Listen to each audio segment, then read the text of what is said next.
আসসালামু আলাইকুম। সম্মানিত দর্শকবৃন্দু, আপনাদের প্রতি আবার আমার সালাম রইল। আসসালামু আলাইকুম। এবং আমার ভিডিওটি যেখান থেকে দেখতেছেন সবার প্রতি আরেকটু জানাই সাধুবাদ এবং শুভেচ্ছা। আমি মোহাম্মদ শামীম আহমেদ। আমি একজন প্রাণী চিকিৎসক এবং ফার্মাসিস্ট। তো আমি একটা বিষয় নিয়ে আপনাদের মাঝে শেয়ার করব আর কি। বিষয়টি হচ্ছে আজকে আমি আহ, দুইটা কাজ করছি, দুইটা ট্রিটমেন্ট। হ্যাঁ, একটা ট্রিটমেন্ট করছি, একটা বীজ কৃত্রিম প্রযোজন করছি। তো দুইটাই আমি আসলে শেয়ার করতেছি। শেয়ার করার পিছনে একটা লজিক আছে।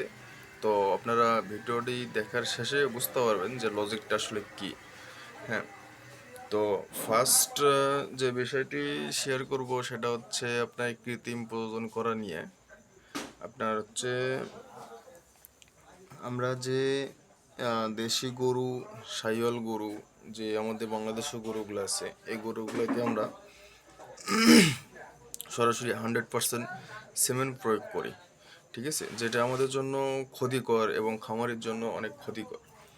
তো আমরা হয়তো জানি না যে বিষয়টা, যে একটা গরুর আপনার যখন বাইরের দেশে ব্লাড পার্সেন্ট 75% আপ চলে যাবে, তখন আপনার বাছুরটার বিভিন্ন ধরনের ডিজিজ দেখা যাবে। ঠিক আছে, ছোটোকাল থেকেই বিভিন্ন ধরনের ডিজিজ দেখা যাবে, মানে রোগ দেখা যাবে আর কি, যেটা একটা স্বাভাবিকের থেকে বেশি, অর্থাৎ অস্বাভাবিক। তো আসলে আমি ভিডিওটা বেশি লং করব না, এই জন্য আমি সংক্ষেপে বলে দিব আর কি।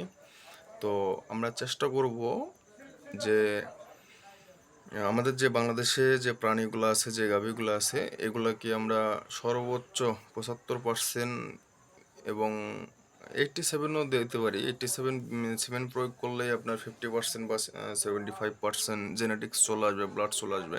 তো তাতে সমস্যা হবে না, তবে 100% ব্যবহার করার চেষ্টা খুব কম করবে। ঠিক আছে, এটা একটা আমার পরামর্শ। দ্বিতীয় পরামর্শ হচ্ছে, আমি আজকে একটা ট্রিটমেন্ট করলাম। তো ট্রিটমেন্টটা হচ্ছে এমন একটা বড়, অনেক বড় একটা ষাঁড় গরু। তো নাভির নিচে, মানে অর্থাৎ হানার নিচে যেটা বলা যায় আর কি, ওই হানার নিচে আপনার অনেকগুলা একটা ক্ষত হয়েছে। ক্ষত সৃষ্টি হওয়ার পর থেকে আপনার হয়েছে ওখানে পোকা। ঠিক আছে, নার্ভা জমাইছে, মাছি নার্ভা ফলাইছে, নার্ভা থেকে পোকা। তো আমাকে ডাকা হলো, আমি গেলাম। যাওয়ার পরে আপনার হচ্ছে সর্বপ্রথম দেখলাম যে ক্ষত জায়গাটাতে কি অবস্থা। দেখার পরে ব্লাড আসতেছে। হ্যাঁ, ব্লাড আসার পরে আমি ওটা চেক করে দেখলাম যে পোকা। ফরসেপ দিয়ে আমি পোকাটা ভালোভাবে পরিষ্কার করে নিলাম। পরিষ্কার করে নেওয়ার পরে সময় লাগছে। পরিষ্কার করে নেওয়ার পরে আপনার ভায়োডিন তুলা দিয়ে আমি ওটা মানে একদম ড্রেসিং করে নিলাম। ড্রেসিং করে ট্রিটমেন্ট দিয়ে চলে আসলাম। আপাতত আজকে ইনশাল্লাহ, আজকের মধ্যে পোকা শরীরের মধ্যে থাকবে না, জীবন্ত পোকা মারা যাবে শরীরের মধ্যে, যদিও থেকে থাকে আর কি। তো কালকে আবার ড্রেসিং করতে হবে। তো এই বিষয়টা শেয়ার করার কারণ হচ্ছে, আপনার এখন বর্ষা টাইম, আমাদের বুঝতে হবে একটা প্রাণী যখন ক্ষত পাবে কোথাও আর কি, সেখান থেকে অনেক বড় একটা সমস্যা হতে পারে।